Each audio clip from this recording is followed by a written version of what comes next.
Cricket ইতিহাসে এই প্রথম একটি ম্যাচে ৩টি সুপার ওভারের ঘটনা দেখল ক্রিকেট বিশ্ব। নেদারল্যান্ডস বনাম নেপালের মধ্যকার টি-20 ম্যাচে এই ঘটনাটি ঘটেছে, যেখানে নেপাল টসে জিতে নেদারল্যান্ডসকে ব্যাটিংয়ের আমন্ত্রণ জানায়।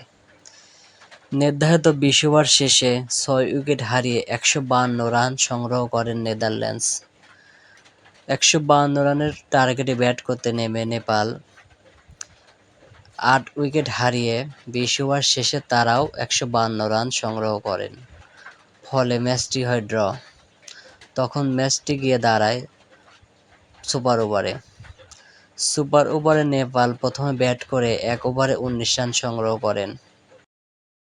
১৯ রানের টার্গেটে ব্যাট করতে নেমে নেদারল্যান্ডসও নির্ধারিত ১ ওভারে ১৯ রান সংগ্রহ করেন। ফলে ম্যাচটি গিয়ে দাঁড়ায় সেকেন্ড সুপার ওভারে। সেকেন্ড সুপার ওভারে নেদারল্যান্ডস প্রথমে ব্যাট করে ১৭ রান সংগ্রহ করেন।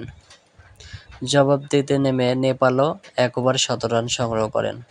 ফলে ম্যাচটি গিয়ে দাঁড়ায় তৃতীয় সুপার ওভারে।